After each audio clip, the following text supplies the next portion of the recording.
Hello, I'm Stephen Kunes, and we're live at Woodlawn Cemetery in Elmira, New York, location of the final resting spot of Mr. Samuel Clemens, otherwise known as Mark Twain, for this week's episode of Over My Dead Body. First things first, do you prefer Clemens or Twain? Take a wild f***ing guess. Well, the inscription says both. My, aren't we observant? Also, what's up with the roses? Women leave them. They stand there and cry while I look up their dress. Last week it was a bus tour from New Jersey. At least they make it a point to visit. I'd rather they stayed home. Really? I don't like people much. Why is that, sir? Where should I start? The remarkable, irascible Mark Twain, coming right up. Think you know a lot about Mark Twain? Think again. Twain is everywhere, from literature to popular culture. As one of the greatest American authors and humorists of the late 19th and early 20th centuries, he is undeniably the father of American literature. Yet, he was also an inventor, steamboat pilot, prospector, and militiaman, as well as a snarky satirist and cutting-edge commentator on humanity and American life. While he is best known for his classic Adventures of Huckleberry Finn, Twain's body of work is expansive. His unique philosophy reveals deep issues, from freedom and human rights to science, slavery, and religion. Yet, for someone who makes millions laugh, his life was also filled with a dark sadness. So, let's meet the great writer and adventurer extraordinaire. Mr. Mark Twain, welcome to Over My Dead Body. Good morning, sir. What's good about it? Did we wake up on the wrong side of the bed? Not at all. As a matter of fact, I came up with a great title for my new book. It's called Humans Suck. Why is that? Most people choose to help others because of the personal benefits that they themselves expect to obtain. So, you don't believe in charity? Good Lord, yes, my man, but she did nothing for free, if you catch my drift. Did you not pay for a former slave to attend 3 years of law school at Yale? It was the least I could do for the man, considering what he had gone through. Do you perchance have a smoke, sir? Cigars are hard to come by around here. No, I'm sorry about that. I must say your grave is remarkable. 12 feet tall, or 2 fathoms. A measure riverboat captains would call out as Mark Twain. Very clever.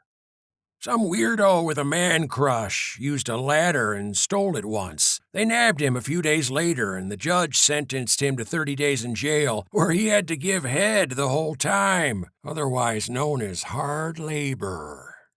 You may be interested to know that on July 4th, 2003, Hannibal, Missouri dedicated a statue to you, which paid tribute to your career as a steamboat pilot on the Mississippi River. I wouldn't exactly call it a career. Well, you certainly made a name for yourself. From your experience as a steamboat pilot, the term Mark Twain means it is safe to sail. It's also a metaphor for life. Everybody has a certain depth to them, or limit, per se. You, for example, seem a bit shallow. Thanks. You often drew from your life in your writings. I'm sure our audience is excited to know a little about you, Mr. Twain. Sure, what the hell. I was born Samuel Langhorne Clemens on November 30th, 1835, in the town of Florida, Missouri, 2 weeks after Halley's Comet appeared in its closest approach to the Earth. I'm sure some cosmic dust affected my mental capabilities after that.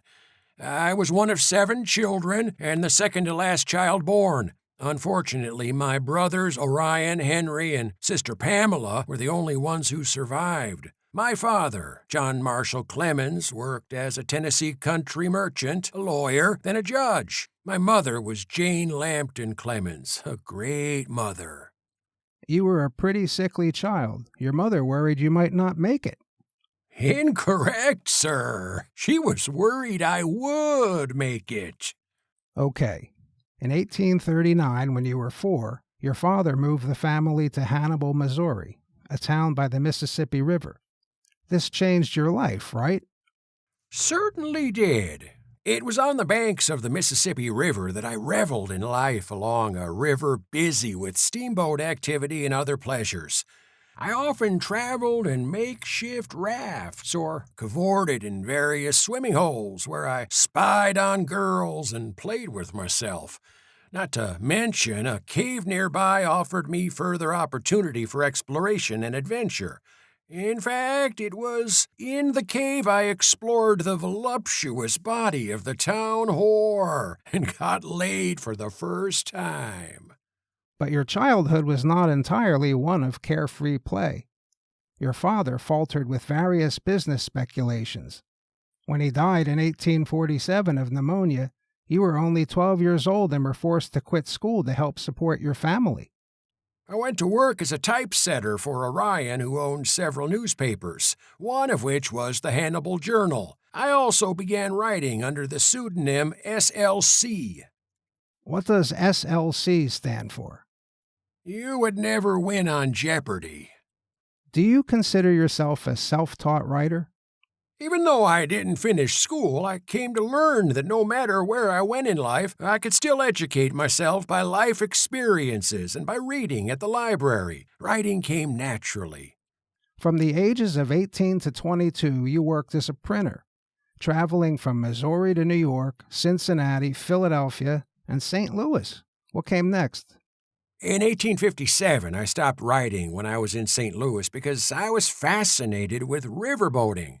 Then I became a steamboat pilot after befriending Horace E. Bixby, a master pilot.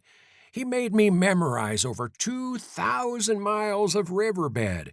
He also made me retrieve things from his pants pocket while we were sailing because his hands were on the wheel. He also kept asking me if I'd ever seen a grown man naked. Not sure what that had to do with steamboating. Did you not get your brother Henry a job on the same boat you were on? Yes, the Pennsylvania. Why bring that up? Because what happened there seriously affected you. Just because he got blown up by a boiler when I was off the ship engaging in some irreverent occupation doesn't mean squat. So, Mr. Twain, soon the river trade was effectively stopped by the Civil War, and you traveled to Nevada at the height of the silver rush. Yeah, that war screwed everything up, so I thought it best to head west. Didn't you join a Confederate militia before leaving? Not proud of it. In fact, did you not hightail it and run when Grant was headed toward your town? I prefer the word disbanded. In Nevada, you started writing again, this time using Mark Twain for the first time. I found work at a local newspaper and used other pseudonyms such as Thomas Jefferson Snodgrass. Why use another name? Why not? Haven't you ever wanted to remain anonymous? Shoot, I was doing so much scandalous shenanigans, figured it was the best way to not be named as the father. Speaking of shenanigans, isn't the real reason you use pseudonyms is that you got in a bit of trouble out there? My mouth got me into a duel with this other newspaper man who was a complete moron. Never get into a battle of wits over religion or politics with an unarmed man. What happened? Well, he was soon armed with a big pistol, too. So I once again hightailed out of there to San Francisco, where I landed a job as a reporter. But that didn't last long. I had to hightail it out of there, too. Something about owing a bond for a buddy who skipped out on his court appearance for fighting in a bar. Ended up at Jackass Hill, an aptly named mining town. Turned out to be a fortuitous event. Wasn't it there where you wrote your famous story, The Celebrated Jumping Frog of Calaveras County? Actually, I totally ripped that story off a guy in a bar after overhearing him tell it to a bunch of drunk dummies. The published title isn't the real title either. What was the real title? From Frog's Legs to Spread Legs. There were no ladies in that town, if you catch my drift. Well, it was your first claim to fame. It became an instant success and made you famous. It also got you a job writing travelogues. The first one in Hawaii. Where the hell is Hawaii? Back then they were called the Sandwich Islands. Oh, yes. Good memories there. On my first day walking the beach, I came across some young ladies swimming naked in the ocean. That must have been a shock. Not really. I just sat down on their clothes and waited for them to come ashore. I tell you, those island girls are loads of fun. Pun intended. Still, to this day, I can smell the coconut oil. The following year you traveled to the Mediterranean, Europe, and the Middle East. Your experiences led to the book Innocents Abroad. I had abroad in every country, and they weren't so innocent. It was a very popular book. Sex sells, or the hinting at it. In any event, it kept my editor busy. Your travels led you to meet your wife, Olivia, the daughter of a very wealthy New York coal merchant. You married her and then settled in Hartford, Connecticut, where you continued to write. Best advice I could ever give a writer. Marry into money. In 1875, your novel Tom Sawyer was published, followed by Life on the Mississippi in 1883, and then your masterpiece, Huckleberry Finn, in 1885. Seems like marriage was good for you. I gave Olivia the nickname Frog Legs, if you catch my meaning. We were married 34 years. I read she died in Italy. Thanks for reminding me, asshole. We had a spaghetti bolognese dinner and split a cannoli. Then she said to the waiter, "What a great meal!" and dropped dead. We returned on the same ship, but not in the same cabin. From that point on, your work, while still humorous, grew distinctly darker. Funny how that happens. Yet, despite your numerous setbacks, you wrote a total of 28 books, along with essays, articles, and short stories over your lifetime. How were you so prolific? Cocaine was legal. You once wrote that 20 years from now you will be more disappointed by the things you didn't do than by the ones you did. Do you still feel this way? Good God, yes, my man. I'm still upset I never got to screw Maude Adams. The famous Broadway actress? Or Sarah Bernhardt, or Ethel Barrymore, or... You may be interested to know, since you are known as a humorist, satirist, and social commentator, an award for comedy called the Mark Twain Prize for American Humor is now given to people who have had an impact on American society like you. Is that so? Anybody interesting win the thing? Well, to name a few, Richard Pryor, Jonathan Winters, George Carlin, Bill Cosby, and Ellen DeGeneres. What's so great about them? They're a crackhead, a lunatic, a drunk, a rapist, and a lesbian. In that order. Sounds about right, but I'm not sure what a crackhead is. Think cocaine, only smoked. You may also be interested to know, sir, that Ernest Hemingway, one of the greatest modern American authors, gave you a great tribute when he said, "All modern American literature comes from one book by Mark Twain called Huckleberry Finn." What happened to him? He blew his head off with a shotgun. That's one way not to finish a novel. Whew. Also, in 1976, an asteroid was named after you, 2362 Mark Twain. Should have been a comet. So, let's talk a bit about that famous book. Set in the antebellum South, Adventures of Huckleberry Finn is more than the story of a young misfit who floats down the Mississippi River on a boat with Jim, a runaway slave. You must have a Ph.D. in obviousness. The inspiration for Huck Finn was Tom Blankenship, a boy 4 years older than me who I knew growing up in Hannibal. Blankenship's family was poor, and his father, a laborer, had a reputation as the town drunk who beat Tom silly. So much of it was based on people and events? Well, in Huckleberry Finn, I drew Tom Blankenship exactly as he was. He was ignorant, unwashed, insufficiently fed, but he had a good heart as any boy ever had. I don't know what happened to him, though. I heard a rumor he became a justice of the peace in Montana. Yet other rumors say he was jailed for theft or died of cholera. What is certain is that Adventures of Huckleberry Finn has been controversial. Just a month after its American release in 1885, it was banned by the public library in Concord, Massachusetts, for its supposedly coarse language and low moral tone. You know, the folks who brought us the Salem witch trials got no place talking low moral tone, this or that. They can stick a pitchfork in their asses for all I care, and twist it up there good.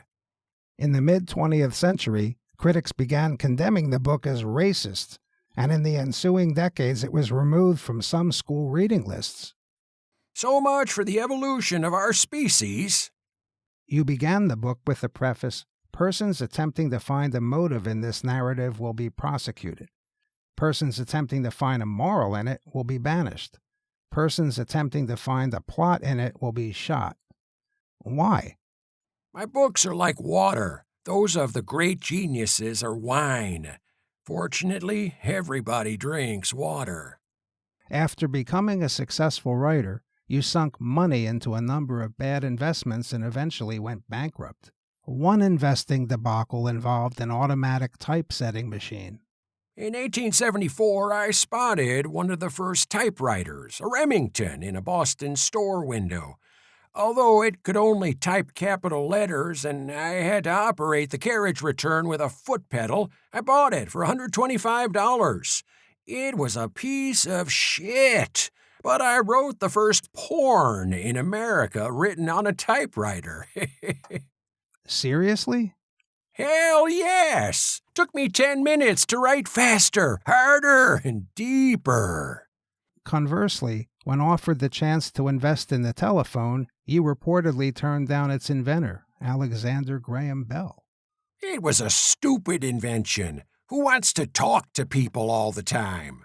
And you invented as well, including a self-pasting scrapbook, which sold well, and an elastic strap for pants, which didn't. Win some, lose some. How come nobody mentions the dildo? Notwithstanding, in 1894 you declared bankruptcy. But then, the next year, you embarked on an around-the-world speaking tour in order to pay off your debts. Which I was able to do within several years. People loved hearing my stories about masturbation. I'm not going to touch that. Nice. You know, the monkey is the only animal except man that practices this science. Hence, he is our brother. Before the show, my producer told me that Harriet Beecher Stowe, author of the famous anti-slavery book Uncle Tom's Cabin, was your next-door neighbor in Hartford. Is that true? Unfortunately, yes. What was she like? She was a bitch. Her dog kept crapping in my yard and chasing my cats, and she had a problem with my house, especially the gun turrets. Not sure why. I designed that house myself. Also, her book sucks. Who is Laura Hawkins Frazier? She was the inspiration for Becky Thatcher. She was also the inspiration for numerous cave rompings. You were childhood sweethearts, right? She was one of many. I'd say more tangy than sweet. Would you care to take a call, Mr. Twain? If I must. Christine from Red Bank, New Jersey. Say hello to Mark Twain. Oh, Mr. Twain. Mr. Twain, are you any of your characters? Well now, I am all of them and none. That's a contradiction. My, such big words for a little girl. I'm 65, you asshole. And a feisty 65 at that. I like you already. I'll bet you kick up quite a storm in the rack. You're damn straight. You know, Mr. Twain, you said something that has stuck with me my entire life. You said the two most important days in your life are the day you're born and the day you find out why. Well, it's true. So, I'm wondering, why were you born? To pull your grandmother's pants down. Eat me. Yum, yum. Let's try this again. Darren from Santa Barbara, California. Meet Mr. Mark Twain. Hi, Mr. Twain. I'm wondering, what do you think of our sense of humor in America today? What sense of humor? That's what I figured. Actually, you might be surprised to know I think America has made great strides in the humor department and just doesn't know it. How's that? Well, today a man can call himself a woman and people won't bat an eyelash. But if he identifies as a woman? What the hell does that mean? No man has the slightest clue what it is to be a woman. What's this identity hogwash? Hey, I have a riddle for you. Go ahead. What do you get when you take a man, pump him full of estrogen, give him breast implants and a long wig, put him in an evening gown, and chop off his dick? I give up. You get a guy with estrogen, implants, a wig, a dress, and no dick. So, you don't buy the men and women's sports thing? Maybe when LeBron James puts on lipstick and joins the WBA, I'll consider it. Okay, we have a letter from a history professor, William Longyard from Virginia. He'd like to get your take on a few current events. Sure. Woke culture. Oh, that's a con where you try to convince somebody that they were asleep all along and whatever they think they've experienced never really happened. Bill Cosby invented it. It's a criminal defense attorney's wet dream. Cancel culture. Same thing. If you don't like something, it never happened. A divorce lawyer's wet dream. Poof, it's gone. Are you aware that there was once an American actor named Hal Holbrook who spent several decades of his life traveling around the world doing a one-man show where he pretended to be you? Don't get me started. The guy wore a white suit and pontificated about life using my name. A total blowhard. It used to really piss me off until I returned the favor. How's that? I performed my own one-man show as Hal Holbrook. Would you care for a sample? I'm all ears. Good evening, ladies and gentlemen, and welcome to my one-man show. My name is Hal Holbrook, and I claim to be an actor. The reason I pursued a career in the arts is simple. I'm dumb as a cowbell, have no discernible skills, and I smell like I slept under a park bench. How's that for an opening? It's catchy for sure. So I escaped into the world of make-believe. I pretend I'm an actor. I pretend I'm a famous writer named Mark Twain. And I pretend I have a big dick, when truth be told. I'm no actor, I'm no writer, and the only words a woman has ever shouted to me are, "Is it in yet?" Moving on. Delia, a high school teacher from Newtown, Pennsylvania. What's your question? Good afternoon, Mr. Twain. I have 2 questions. What do you think of today's authors, and did you really write in bed? First answer, there are no authors worth reading today. And yes, I wrote most of my books in bed. That's where my best thinking happened. So rather than run across a cold, dark room to my desk and break a little toe for the 7th time, I just kept a pencil and paper on the nightstand next to the lubricant. I read that in 1907, 3 years before you died, you received an honorary degree from Oxford and were so proud of the robe they gave you at graduation, you wore it to your daughter's wedding. Tell me that can't be true. Let's just say we looked like 2 brides walking down the aisle. Okay, our final caller is Brian from Sandusky, Ohio. What's your question for Mark Twain? First of all, I'd like to thank you for the wonderful book you left the world. You're welcome. Are you really from Sandusky? Yes, I am. It must suck to live in a town with the same name as a convicted child molester. It hasn't helped property values, but I guess things could be worse. Yeah, maybe Hitler, Idaho, or Mussolini, Montana. Or live on Ted Bundy Avenue. How about Harvey Weinstein's Circle? I think this is the start of a beautiful friendship. Cunnilingus, Mississippi. Smegma, Wyoming. Ew. I think you might have found a long-lost son, so to speak. Could be.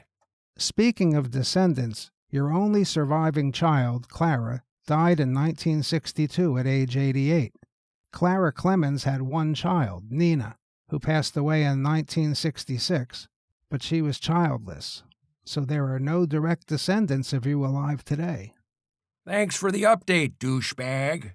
You predicted that you would die when Halley's Comet returned. I came in with Halley's Comet and I expected to go out with it. I died on April 21st, 1910, and Halley's Comet was once again visible in the sky. Any last words, Mr. Twain? I'm glad I'm dead. And we're glad you took the time to come on our show. That's the story from Elmira, New York. We'll see you again soon on the next episode of Over My Dead Body. We hope you enjoyed the 9th episode of Over My Dead Body. The entire TV series is now available as a podcast in addition to streaming on Amazon Prime. Aside from Mark Twain, we've interviewed Robert Kardashian, Nostradamus, Steve Jobs, Mae West, Richard Nixon, Julia Child, Tupac Shakur, and Phyllis Diller. Upcoming guests include Howard Cosell, Walter Cronkite, Sigmund Freud, Jimmy Stewart, Albert Einstein, Jack Lemmon, Lucille Ball, and Red Fox. All told, we plan to produce 60 episodes and perhaps as many as 300 of them. One thing's for certain, there's no shortage of interesting guests and more seem to arrive every day. I'm Stephen Kunes and I created Over My Dead Body, serve as the executive producer, and research and write each episode. Mark Twain was portrayed by Frank Gerard, a man of many talents and voices. Very special thanks go to Norman Lear for his encouragement in the development of this show, and to the late, great Johnny Carson for suggesting that a talk show with a fantasy guest list would be a wonderful idea.